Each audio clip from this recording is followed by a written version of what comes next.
This is the Mind Body Detox Podcast, where we discuss all things integrative health and wellness, interviewing folks from all over the world, sharing insights and wisdom for how to live a healthier life in mind, body, and spirit.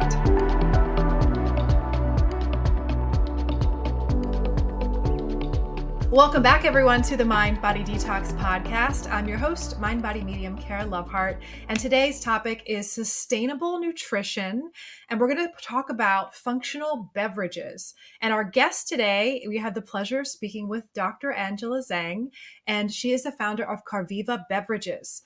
Dr. Angela was raised in China, and she has a profound respect for the ancient healing power of traditional Chinese medicine, which we talk a lot about on the show in this show. And the Dr. Angela has harnessed her expertise. She has a background in biochemistry, pathology, and business, and this really brings some really fresh wellness perspectives into her products. And she is committed to sustainability. So that's something we are also passionate about on the show. This is a whole plant nutrition-based product, and it's more than just a drink. So we're going to go and interview Dr. Angela and talk more about her background, and then talk about what sustainable nutrition is, and specifically talking about functional beverages. So let's bring her on to the show. Hi, Kara. Thank you. Hello. Yeah, Kara. I really appreciate this opportunity. That was an amazing introduction. You basically already outlined who I am. Yeah, well, I'd love to get an idea, like, because you have this incredible background in history and biochemistry, pathology, and then traditional Chinese medicine. How did your academic and cultural heritage shape your approach to wellness? Yeah, so if you look at most of the entrepreneurs, small business owner in my industry, you will say, Angela, you're an outlier. You should not be here. Yeah, it is. I like to call myself a purposely displaced scientist in the beverage field.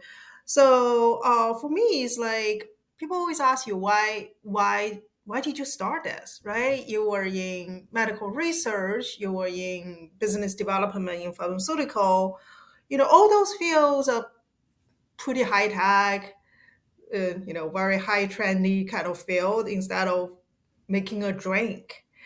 Well, my answer is always is a perfect combination of my knowledge, my family heritage, and my passion.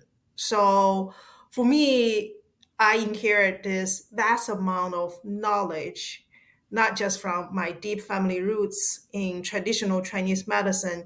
It's this philosophy, my culture, and many culture around the world we all shared that they have been in practice for thousands, if not more than thousands of years.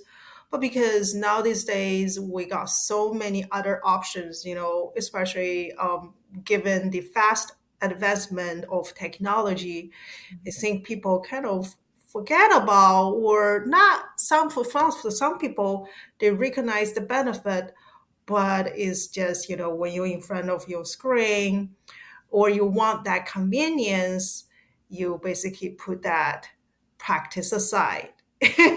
So I want to use my brand almost like I always call is more than a drink in a bottle, is really a message, well, a message in a bottle in a certain way, is for you to think about, call your attention to reevaluate your relationship with Mother Nature, with your surrounding. That includes your relationship with your own body, with even your family members, your loved ones, your neighbors, as well as other creatures around you and your environment. So for me, that's really the only reason I started Karviva, is to do something I believe is meaningful, not just to myself, but also to others, because we only have one life in this world. We may have, I do believe God, so we may have the next life, but in this body, I always want to see what kind of message or legacy. Of course, very few of us are famous people However, what we do can impact people around us and can have a big influence on our family, on our children. So that's the main reason. I impact is my mantra. Impact. How can we make an impact? Whether it seems sometimes small to us of just smiling at a stranger at the store, or making your work and what you do, or even just the way you parent. You may not be an entrepreneur or run a business, but I think that I'm so inspired when I meet so many people, not just on this podcast, on this show, but even clients and individuals out there that have this calling to make an impact. And I love that what you're offering is something that's really doable, because there are people like us who out there that maybe we self assign ourselves to be health care practitioners or health like nuts. And in our modern culture, it is sometimes really challenging to eat all these home cooked meals and things to be very accessible for us with our time. And so I love that you are approaching your product as a way to support continuing to live a sustainable, nourished lifestyle. Could you tell us a little bit more about, what helped you or what drove you then to transition from being a medical researcher and an entrepreneur, and like how specifically the science and the traditional healing, like how do you feel that these complement each other? Where's the bridge at between the pharmaceuticals, the modern mainstream healthcare system that we're using, a lot of us, and it's needed in certain areas, of course, and then this ancient way? How do those come together for you? Yeah, that's a great question. Like you said, there are plenty of talks or topics about health and wellness now these days, and we have seen lots of well-respected doctors. They have different talk shows or just programs try to educate people about how to live a healthier life. So there are so many voices there. For me, I have to say my medical training, research training, definitely helps me a lot. Well, first is just my way of thinking, right? When I hear some message from someone, doesn't matter this person is a well recognized industry expert, KOL, right? Or I'm just casually talking to a self claimed health nuts. You always want to think about, well, is this claim I mean, not legit, I would say logical or reasonable. What are the data or evidence back those up? Because there are so many health trends now these days. We just in the past 5 or 6 years, how many trends we had gone through. It's just amazing. We had a keto, and we had now it's more like low carb, no sugar type of Mhm. thing. I think all those those dietary trend is, most of them are very extreme if you look at Yeah. them deeply, right? Most of them, they are doing the extreme. It's almost like I want to push the reset button, like shut your computer down and then restart the whole thing. However, many times our body doesn't work that way, right? So for me, it's always look through this conclusion or just feel high catching taglines on the internet, or doesn't matter, Instagram or TikTok show or podcast, and look at their evidence, plenty of evidence. For me, that evidence can be from clinical study. It can be from thousands of years practice. Because here's the thing in medical field, and I absolutely agree with you, many of the medical products are there for a good reason. They can be life-saving. I'm never agree with people like, we don't need any vaccine or we don't need any antibiotics, because it can go both ways. It's just, it depends on how you use them, right? And then on the other side, it's not about we got two clinical trials, therefore this is the one everyone should be taking. It should be, well, have we this kind of similar approach or similar product has had those being used for in the past? Many people would think, oh, pharmaceutical products are absolutely new, right? It's a new age thing. I kind of disagreed a little bit. Yes, many compounds are human made. Just like many of the foods, if you go to the store, grocery store, many of the foods are really human made. if Yeah. if we bring them back, if we have the time travel machine, we bring those food even just back 100 years ago. It doesn't have to be 1,000 years ago. Our ancestor will be staring at them like, what are Mhm. those? Yeah. And then if you ask them to eat, they probably will be really Mhm. carefully examine them and see if they're like a toxic mushrooms or whatsoever, right? But lots of compounds, when they were first discovered, even ampicillin, right? They were from natural world. They were from natural world. They were many of the compounds in extremely potent pharmaceutical products are from they were from nature. But because obviously the industry want to massive produce them, then they become man-made. And that was also the reason why many food become man-made. Um, so for me is looking at the practice over the years, like for example, give you a perfect example, vaccination. People think, oh, that's the modern age medical practice, and there's still lots of debates on whether vaccines are good or not for us. I'm a mom, so I do take my kids to the doctor's office to get vaccines every year. Um, for me is like because of what? Because actually if you look at a history that can be dated back even back in the Silk Road trade area. So what happened is in the eastern region, like in the ancient, like old days, the China region, um, vaccine was basically giving a very small dose of live virus or the top, that kind of pathogen. And they actually very smart. They were really smart. They were using the bamboo, kind of like a simple stick or something, kind of like a hollow inside, and then they kind of ask the person to inhale just a tiny little bit. However, the outcome can be either of course you're going to feel sick, but if the person is not strong enough, unfortunately that person can get killed. I'm not joking. But on the other side, they actually discover through this practice, we have actually an old saying, using the toxin to prevent the toxin to kill you.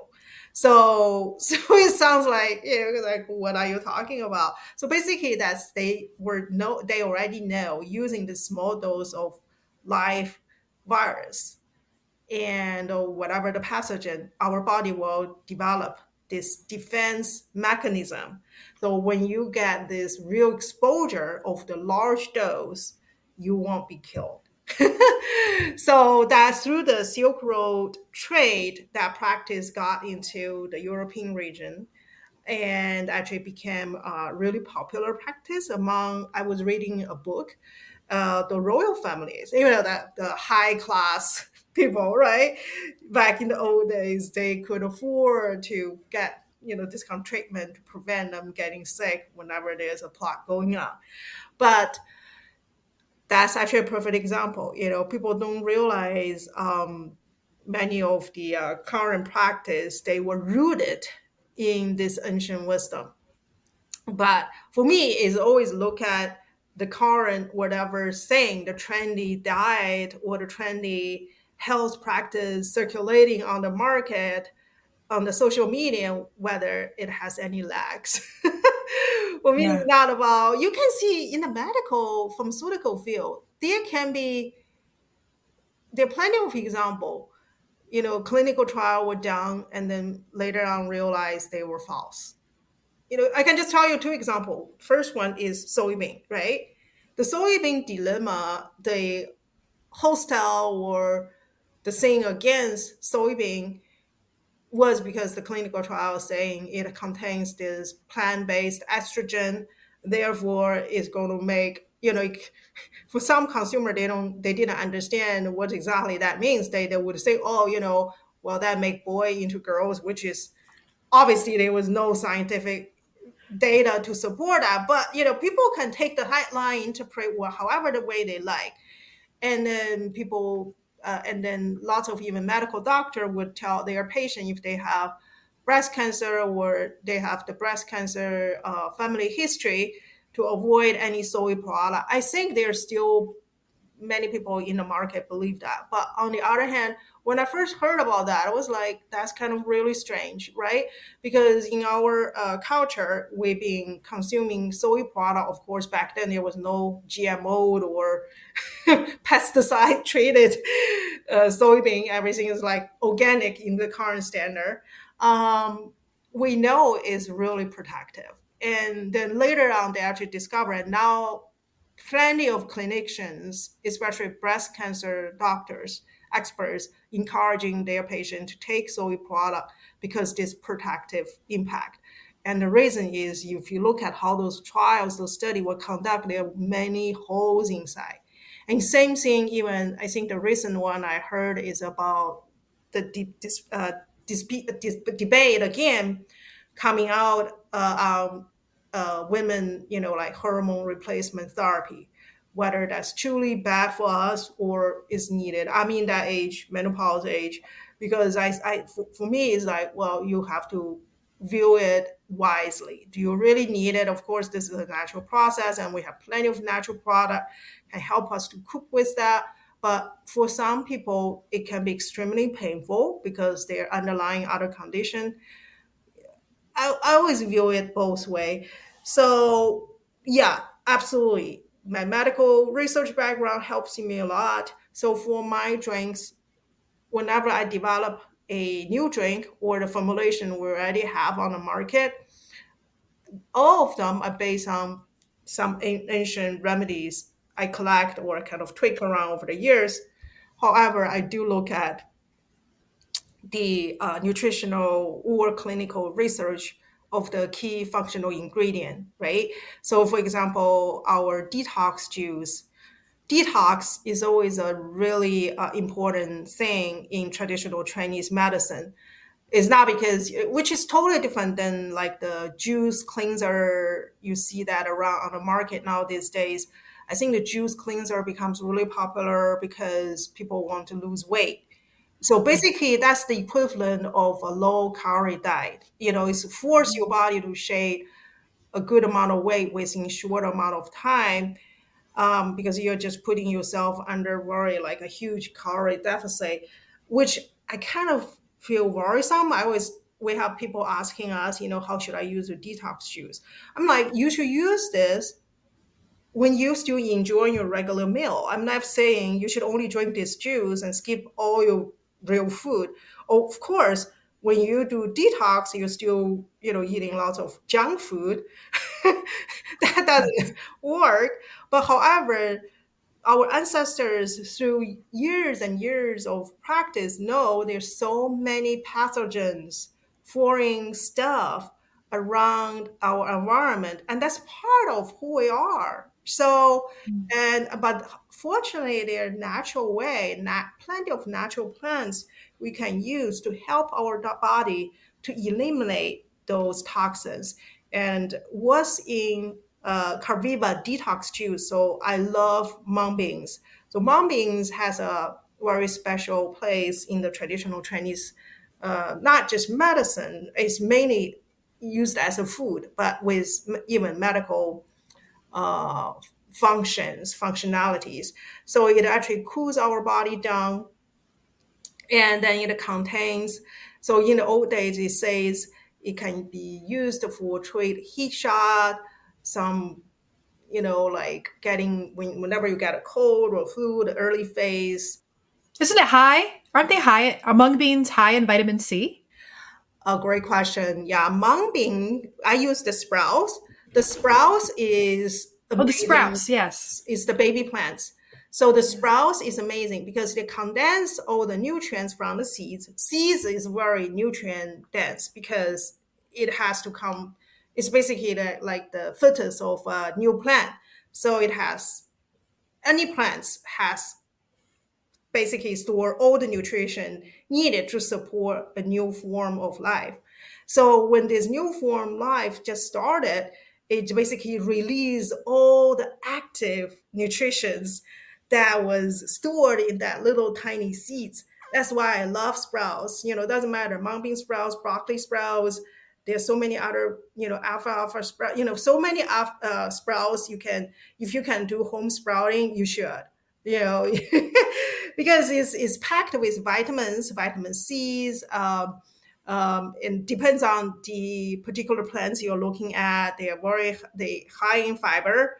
Uh, Many of them are very high in protein as well, and then very high in minerals. And many sprouts, like mung bean sprouts, is naturally sugar free.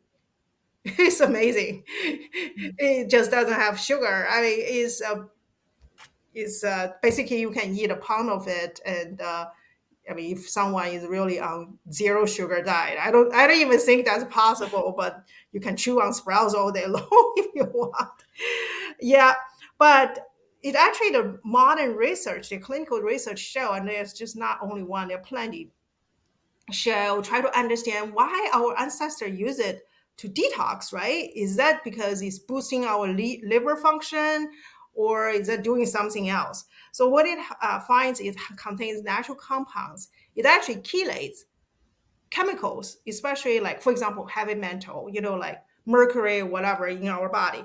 And it actually helps our body to eliminate that. It's almost like a biophysical interaction inside our body naturally. So that's amazing. And then many of those plants, like sprouts or many of the plants that actually helps kind of either repair our liver or boost our liver's natural detox function, because our liver is an important, of course, organ.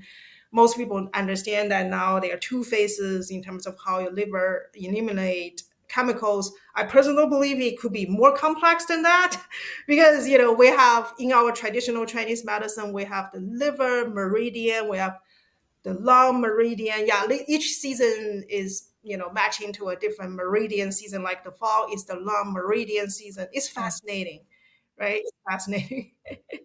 And yeah, the spring is the liver meridian. I think it's much more complex than just the two phases we understand.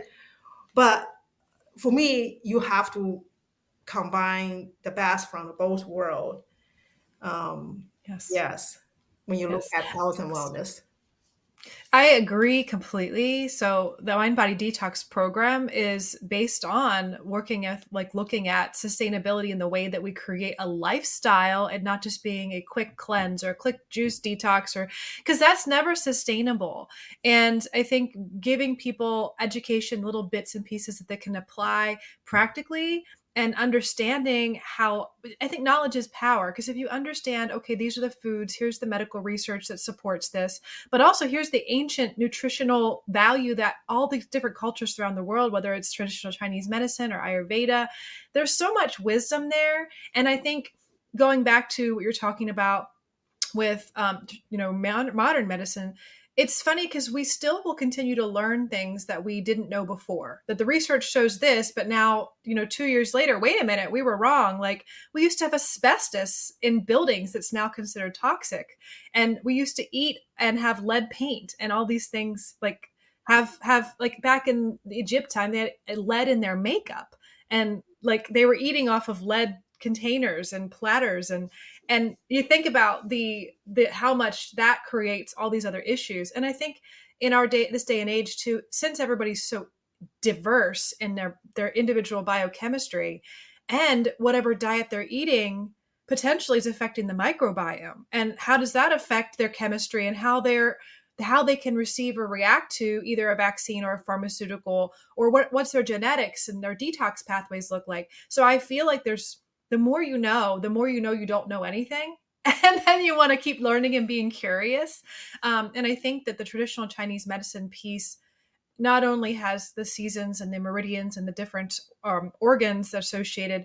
I find we teach this also in our Mind Body Detox program, the connection between the emotions and how those are really important to have self-awareness around the emotional component, and how that can affect your energy and the energy pathways. But the foods are, of course, another piece of that, and how it affects the flow and the health of you in mind, body, and spirit. And I think, going into this sustainability, like this being sustainable, and not just being a trend.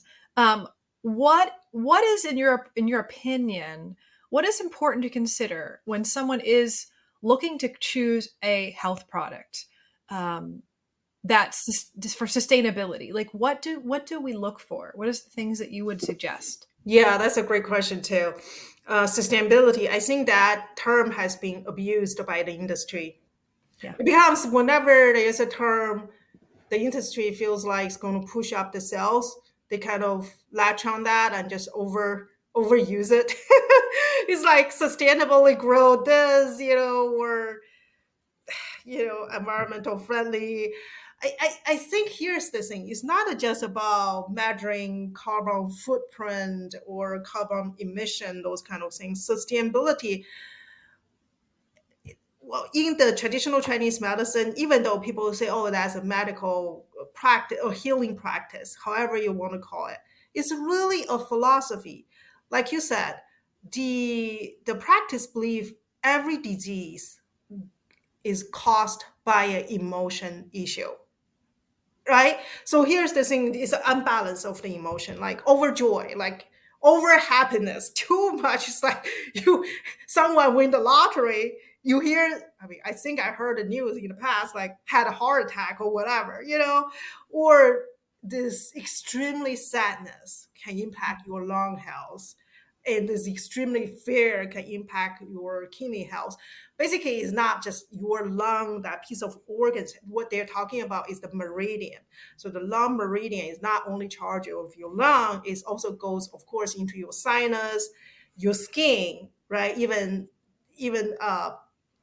I think lower digestive tract. People don't understand that, but it's all connected, and the connection is beyond just our blood flow. Kind of goes is neurons is through our body, but there is also this so-called meridian, this chi energy channel.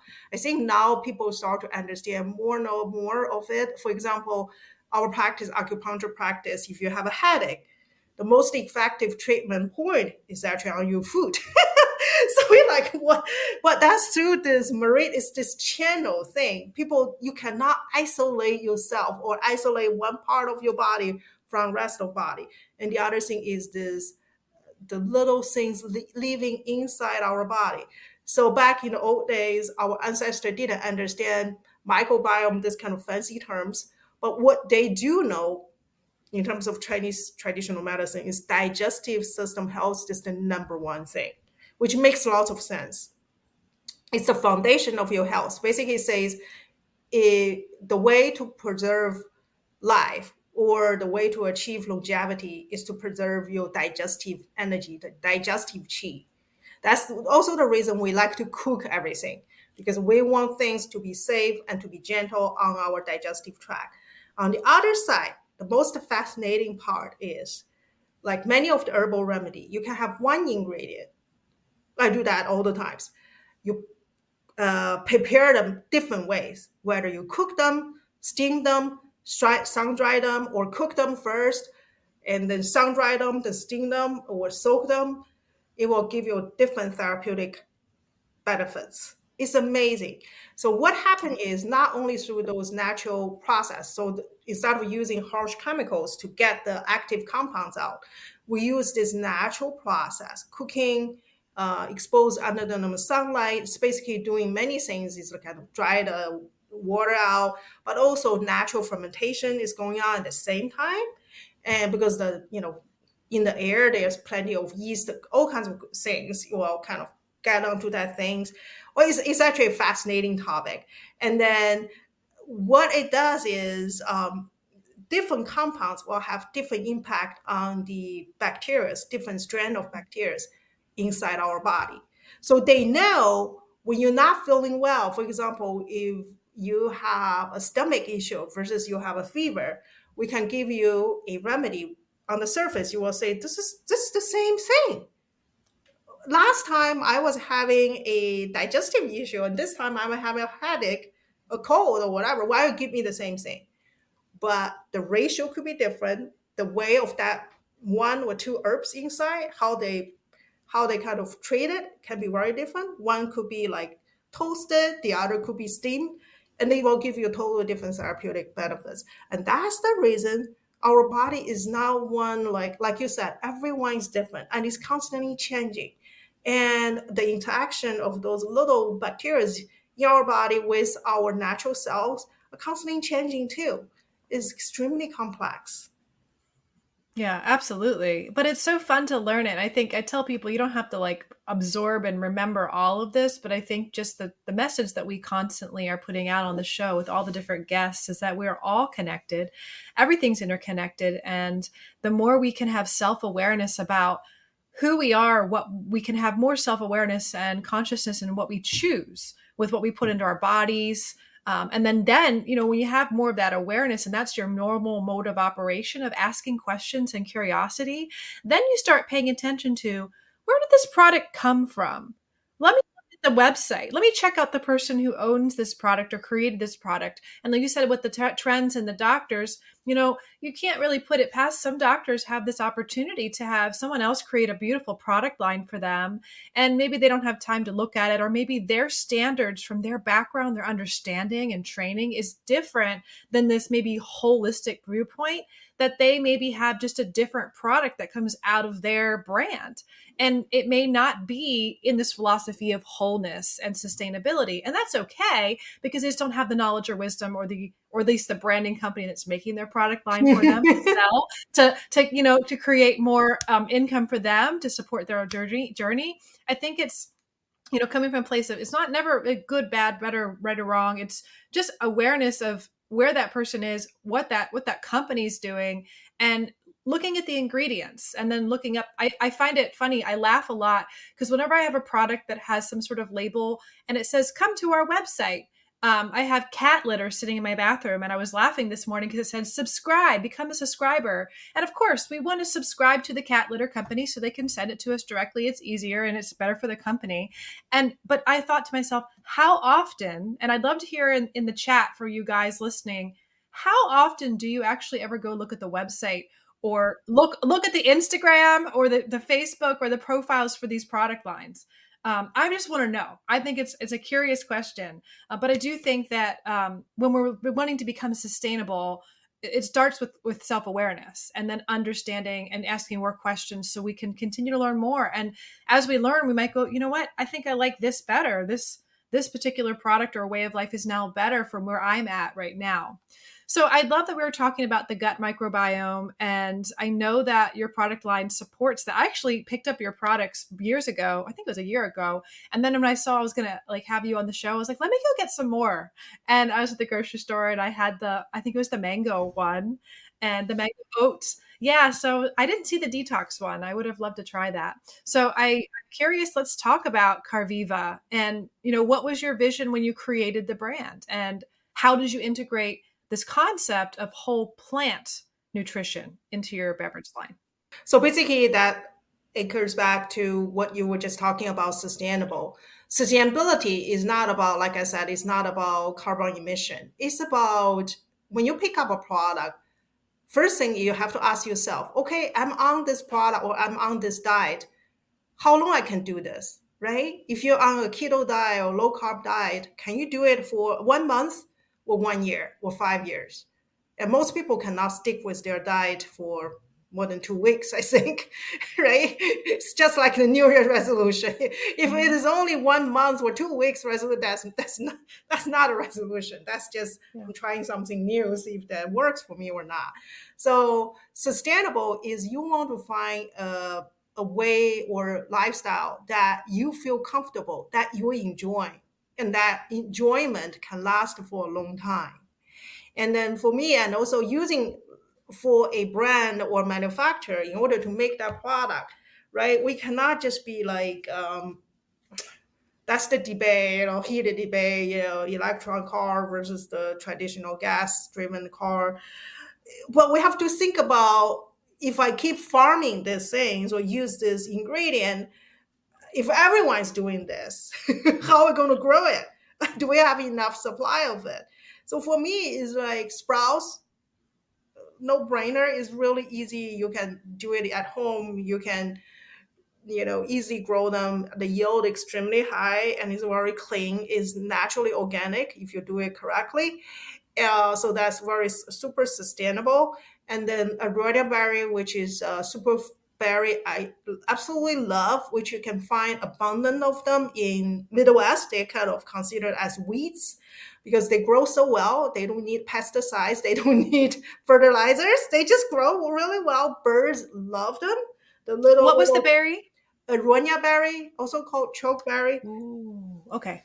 But there are plenty of medical research showed is anti-cancer, is helps with alleviating diabetic complications, has so many health benefits. Native Indians use it as a medicinal food, so it's not just so which means they use it as a food as well as medicine.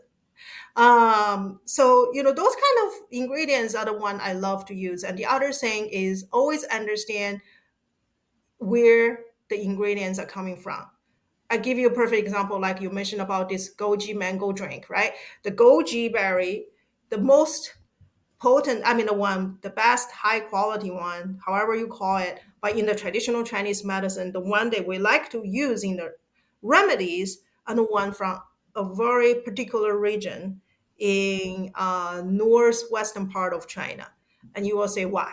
Why not from my backyard? Why not from Tibet? Is the Himalayas? Is that even better, right? No, no, no. I'll tell you, Himalaya has a different berry. It's a black goji berry. If you can afford it, super expensive. They're great, but you don't. There's so many other berry have similar effect. You don't have to pay like few $100 per pound for that kind of precious berry, but not the goji berry. No, no. Why? Because they don't have the exact climate and soil condition to support the best therapeutical use of goji berry from that particular region. Because if you go there, why? Their soil color is beautiful. It's like orange, reddish color. Usually that's a symbol they are very rich in certain kind of minerals there. And then they have the climate, the water condition to support kind of, so the plants basically takes in what the mother nature offers, condense them in these tiny little seeds. Goji berry is really the berry, and the inside they have those little seeds. And then for me, it's like you want to use the whole thing. You don't want to use the uh, just the thing. Like for example, most people eat apple peel and throw away the apple skin. I love to keep the skin. Same thing with kiwi. Of course, nobody can eat the kiwi skin because the texture will throw you off. However, the kiwi skin is the most contains, you know, high amount of prebiotic, so this natural fiber and certain kind of vitamins that the inside the meat doesn't have. So that's also the reason why the whole plant is better than, for example, just the juice itself or part of the plants. Even at home, if I have to peel a apple for my kids, I like to save the skin. I just add it into smoothie. So Yeah. that's Yeah. just me, right? But of course, on the other side, now these days, you do have to worry about whether it's organic, because the many of the vegetable or fruits can be heavily contaminated. Yeah, that's another thing. That's definitely not a sustainable practice. That's basically gives us quick results, which we have plenty of them now these days across all kinds of industry. It's like instant satisfaction. However, we know in the long run, we already see plenty of data that how the pesticides use not only destroy our environment, but also has caused so many harms to our health. Yeah, yeah. Yeah. So I would say that sustainability is not about, whether what kind of car I'm driving. Is really, you have to be really mindful to yourself and your relationship with the nature. Yeah. Yeah. Yeah. I love that you are, focusing on the whole plant nutrition, especially not just the whole plant, but that also what is it, where you're getting it from, the sustainability of it. I noticed there was oat milk in your products in one of the ones I purchased, and that's so sustainable. I think that I actually make my own oat milk at home, and because almond milk became popular and everyone now is, there's they're shipping bees out to California and specifically to try to pollinate the almond trees so that they can continue to make more almonds for all the almond loving people on keto and all that. So almond flour, almond milk, all the almond stuff that we love. And like, then there's hives and hives of bees that end up don't making it. They die. And then they are crossing with all these other bee populations that other farmers are bringing out. And then they're getting sick and diseased. So I think that's just something to note that not everybody knows about that not being sustainable. Now, I mean, it was maybe, but then we like love it so much, and now it's so big that how it's not necessarily helpful. So I loved that. I saw that in your products. But you're focused on digestive health with the Karviva and immunity and sustained energy. How are the ingredients supporting that? I'd love to know a little bit more about the background for that. Yeah, that's another great question. So for me, it's like it was hard for me to come up with this kind of category names for my products, because for me, like my brand is more like a lifestyle brand. Given the mission I'm I'm under is try to empower people to reconnect with their good, root of good health. I call it basically think about your relationship with nature, right? Um, for me, it's not just about making a kombucha, 20 different flavor or tea, whatsoever. It's basically, what kind of food or drinks you can consume to support your body so you feel energized and happy throughout the day, right? So for me, it's like each formulation is rooted in an ancient remedy. For example, the goji mango red dates drink, that's the ancient beauty tonic. So the goji berry we know is really good for eyesight because the unique antioxidants and minerals inside. And the red dates we use it to just boost digestive qi. So dates, red dates are used commonly in many, many remedies because again, many remedies contains a couple of, a few ingredients that help repair our digestive energy or to boost our digestive energy. And the mango is basically there, of course, for the natural vitamins, minerals, but also for the good flavor. So for me, that's basically the wisdom behind each formulation. I'd always want to look into the yin and yang balance as well. In my opinion, many of the juice cleanser on the market are very yin in nature, so very cold in nature. So someone, if especially for women, if we are on that kind of cleanser for too long, it's actually really, really damaging to our body, to our energy, digestive chi. Yeah, seriously, that's one thing if you need to be really careful about. So it's a balance, and it's basically understand your ingredient, their energy, kind of again go back to the Chinese traditional medicine. We have the five elements. Even the only four season, but we have lots of like five different flavors, and the energetic nature of the fruit groups is amazing. How we should utilize them based on how your body are, what condition you have, what season it is, what problems you have, dealing with, or what task you try to achieve for that day. So for me, the immunity, I have to find one thing in the function, long list of, this health benefits, and just kind of only mention one thing that shoppers can easily understand. Yeah, but I do feel like it's more a holistic approach. Yeah. Again, is about use what mother nature offer us wisely, how you combine it. I never agree with the kitchen sink approach. You see many of the juice maker Yes. just dump 20 or a dozen different ingredients. It's like, oh, celery is trendy in there, kale. Yeah. And how about kiwi? Oh, yeah, let's put it in there. Yeah, and then everyone's Like, like, "This that's the is way so to make. good for you. I How many? know. Look how many vegetables and fruits. That must mean it's really great. It's really great." Yeah, yeah, exactly. If that's the way we come up with Chinese traditional medicine, everyone would be killed. Yeah, yeah. We just dump all kinds of herbs in one bowl and say, "Hey, this remedy heals everything." I think it's funny when people still have this disconnect sometimes that food you eat is chemicals. It's a chemistry in your body. It's something you're putting in. And just because it's not in a pill shape or a supplement, like we think pharmaceutical, we have this pharmaceutical brain where we think, well, when I take this, it's going to do this to me.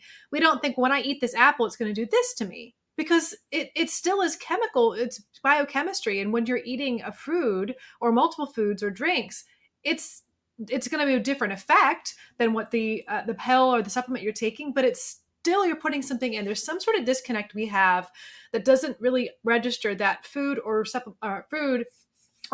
beverages you're taking do also have an effect on the body. And I have a colleague that I'm really excited to share this episode with because I've been saying to her for years, not years, maybe, I don't know if I even told her, like I've been thinking about it, but I think I told her once, and this is the second time I told her last week.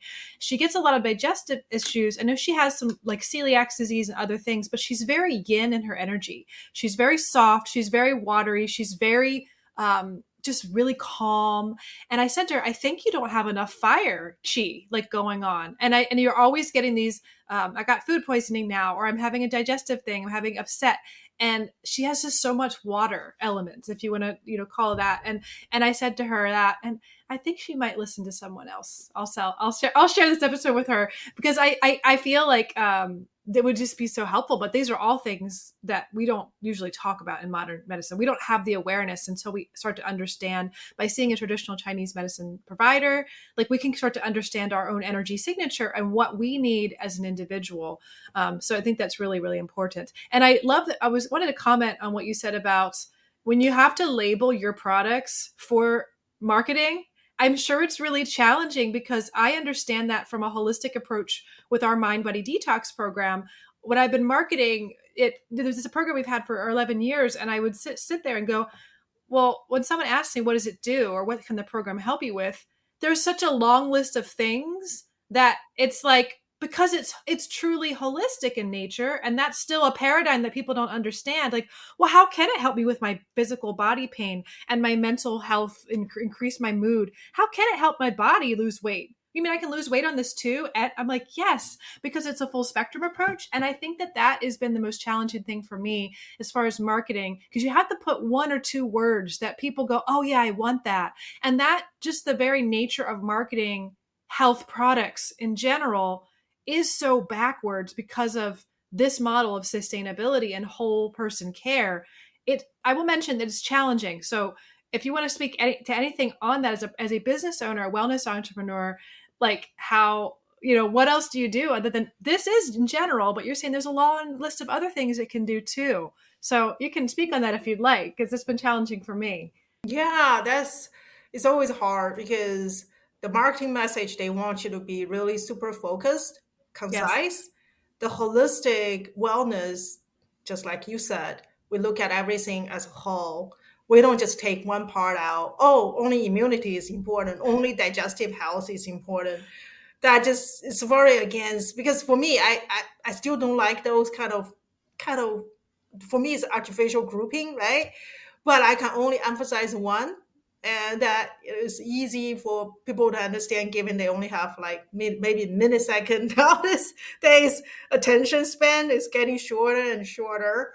So but I think it's just a matter of uh, hopefully in the future I'm really hoping I can do a TEDx talk. Is really we need to slow down. Not, I Yeah. mean, the lifestyle has become faster and faster now these days. What we Yeah. really need to do is maybe just carve out a certain time during the day. It doesn't matter what you do in the morning or in the evening or during the day, 5 minutes. Slow down your thoughts, because we have so many thoughts constantly running our mind. And then maybe when people listen to your podcast shows, right? That's the time. It's a self reflection moment. So it's a moment they can think about what's my relationship with my own body. And because of they're doing that, they're going to feel less pain. Like you asked, how this going to deal with my shoulder pain or my weight, my weight issue? Well, because when we are stressed out, we do lots of emotion eating. We all do that. We all know that. It's like when you feel bored, when you feel sad, you kind of try to look for some food. It's a natural human behavior. Don't feel bad if you do that. It's not because you have pretty weak will, it's because we're human being. Mhm. However, when you have to chew on something, you always have a choice. Are you chewing on that potato chip Cheetos, or maybe a piece of apple, or a few pieces of nuts? And I agree, I actually don't eat much almond at all. For that reason, you talk about the impact on bees, and also almond is just like avocado, is plantation is very water consuming. I think the statistic data says it needs more than a gallon of water to grow one single piece of almond. That's a lot. I mean, compared to many other plants, whole grains and seeds and nuts. Um, there are plenty of seeds and nuts that's very tasty, have equivalent or even better nutrition compared to almond, very tasty and maybe cheaper than almond. I Yeah. think we kind of, and it's all rooted in this fast lifestyle. Why? Because everyone else is talking about almond is the best for you. Yeah. Therefore, I don't even want to do my own thinking. Okay, I'm just going to go grab the almond. You can actually, it doesn't take long, just 5 minutes thinking. Well, wait a minute. Why almond is the best, the only choice? Within 5 minutes, you'll convince yourself, and through that 5 minutes, you calm down your body, you calm down your thoughts, you have a better understanding of your body's interaction, relationship with nature. You have much more respect to your body. As a result, your body will feel better. Yeah. Yeah. People don't understand. It again goes back to the traditional Chinese medicine, that Bible book, right? The Yellow Empire's medicine book was written more than 2,000 years ago. It's amazing. It has this diagram, Mhm. this drawing to show all the blood flow vessel in our body, the qi channel. It's like, how could people do that? Yeah, there's still lots of debate whether that was, like God told them to do that. I don't know. I really don't know. I Mhm. mean, the wisdom that we cannot just underestimate, the ancient wisdom are there. It's Yeah. not because now we Yeah. have super powerful equipments or microscope. Think about 2,000 years later, if human beings are still fortunate enough, still on this planet, what kind of device they would have? They will love at us, right? Yeah. But that Yes. doesn't mean we have no wisdom now. Yes. Yeah, Yes. but that was written 2,000, more than 2,000 years ago. It basically claimed, right? It outlined type of emotion human being have, and then when there's unbalanced, it will cause different diseases. Yeah. Yeah. I love the potential, going into talking about the future of food and wellness. And I love it looking at it from this umbrella aspect of consciousness, because, looking at the yin and the yang, like you said, this culture is too fast paced. There's too much of this pushing, forcing, but the pendulum always swings the other side. It's a self-balancing mechanism. And that's why we see burnout as a buzzword. I'm sorry that that's a buzzword, but that's what the culture needs, because if you're not forced, your body won't force you to stop and to either have chronic fatigue or whatever other label you're going to try to say it is. Really, it's an imbalance of being versus doing. I think we need to be more. And I think when people are unable to just, it starts with that self-awareness, and self-awareness without shame, that it's okay, I've been fast paced and this is how my lifestyle is right now. And just taking steps to start getting back into, you know, you self inquiry, because that's inward, that's the slowing down. And I think what I see, what's really, really beautiful and transformational, if an individual starts to slow down, when they start to become self aware, they then start making different choices. Because even I teach trauma informed massage for massage therapists. So most of it is helping educate people that if you're in fight, flight, fawn, freeze, and you're do, you don't even have the higher part of the brain operating to be able to make better decisions. The frontal lobe's not working. Executive functioning's not working. And it doesn't matter how many PhDs or it doesn't matter the level of education someone has. It's just basic human physiology. If that's not going to work. And in order to downregulate that, when we do, it does, you see people start to like, oh, wow. And then they get in touch with their bodies and start listening to that, along with in balance with maybe research and things that they are looking into. And that's when I have hope, because once people start getting aware of their bodies, they start looking for things that are more sustainable. And some miraculous things happen, that they become aware of their bodies and then they start to become aware of things around them and nature. And that's when people start to have a reverence for nature and the planet and sustainability. And that's why I'm, top down, we got to help shift the consciousness through many different ways. Just like your product line is one little amazing piece, someone else over there is doing one little piece. We're all doing these beautiful pieces to help people on our planet start to get into a healthier lifestyle. So what are your thoughts on the future of food and wellness? And where do you see Karviva's role in shaping that landscape? Yeah, that's another good question. So I think the industry always there. I mean, like any other industry, their goal is profit driven, right? So the industry at overall is like as a whole. So what I mean in the past, obviously, the whole even now, ultra processed food is still counts a large percentage of what has been pushed onto the market. But more and more consumers are pushing back because given there's a ever increasing awareness of what food does to our body, which is great. So people want better, more natural food, and eventually that's going to push. And we have already seen that. So all the large company, they start to kind of push themselves, kind of start to make better choices in terms of come up with new products or so. But fundamentally, because the food industry, the food science is built upon like chemistry, right? Chemistry. So there's still this obsession with man-made food because we scientists like to do that kind of, it's like experiments, right? Making new compounds. However, man-made food is not good for our body. Until we solve that conflict, I don't see how there will be a fundamental change. To be honest with you, you can mark my words, because the problem is that's why the large company, when they acquire little brands, they totally change the formulation because they feel like in order for them to do massive production, they have to start to make man-made food again, which is because that whole division is trained as chemists, not as food maker. There's a huge difference. When we're chefs cooking at home kitchen, we don't cook with chemicals. We're not doing chemical experiments in your high school chemistry lab. We are cooking with real thing. But if you're a food chemist, you're playing with different chemicals. So there's a fundamental thing needs to be shifted. And I don't know. I don't know whether they should start to teach how to cook in the food chemistry department. In all those, I'm not saying you have to do that, but I'm yet to see how that's going to, this kind of conflict, well, eventually how that's going to resolve itself. I think our ancestors invented many smart ways to make food, to make effective food naturally and efficiently. We just have to go back, study those wisdom, and make them applicable for our current situation.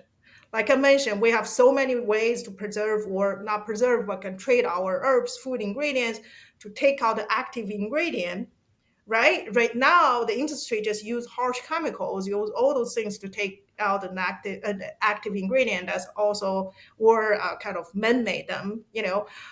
However, is there a way, that's what I try to do through Karviva, is there a way to make our old practice, modernize our old practice in certain way so that more people can enjoy it? I think if the large players can take on that challenge, I'll be really, really happy. That's Yeah. what I try to inspire. Yeah, that's Not amazing. feel down the road to be a great chemist. We should not be chemists when we are feeding people with food. We can be chemists when we try to make new compound, exciting new whatever materials. Yeah. Yeah. I love that.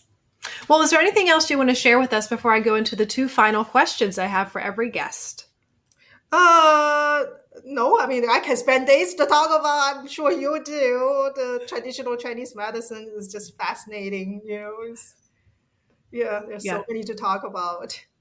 And there's always so much more to learn. Like I love that topic, and I just and anything that helps to enhance my health and the health of my community, my family, in topics. It's just that's all I'm here for. I'm here for all of it. So our two final questions we have are: if you were to what I'm sorry, what is your favorite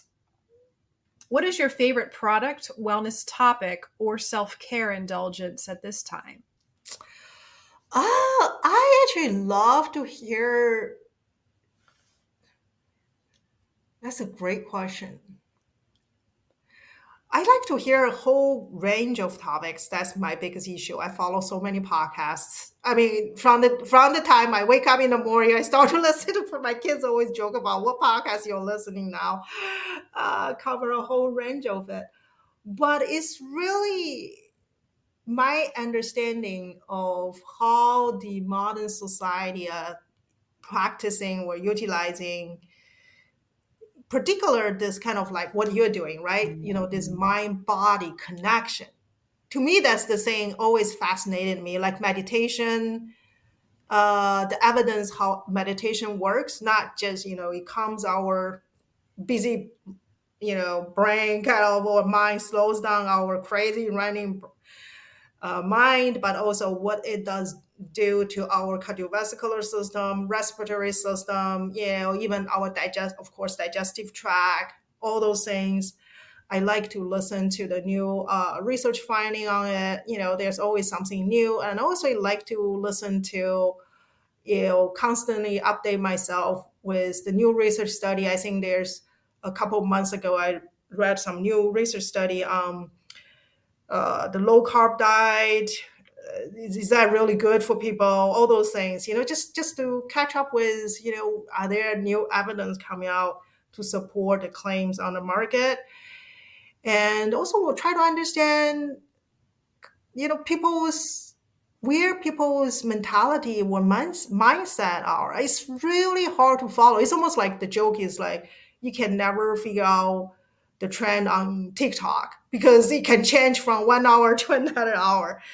I think the social media thing is making our attention span become so short now, and also make everyone, I should say, it's almost like we lost ourselves. It's almost Yeah. like we just hear in certain ways, both because of fear of, you don't want to FOMO, right? You don't want to miss out, but also you don't want to be viewed like, oh, you are so just like old fashioned, or why you are so different than the rest of the society.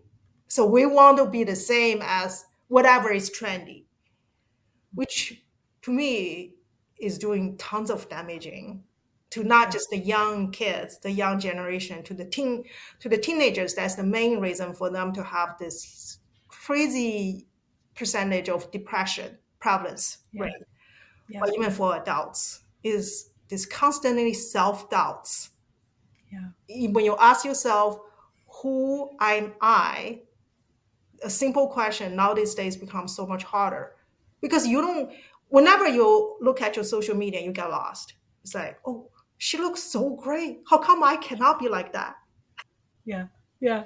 Well, my next question is, if you could detox one thing in your life or the world right now, what would it be?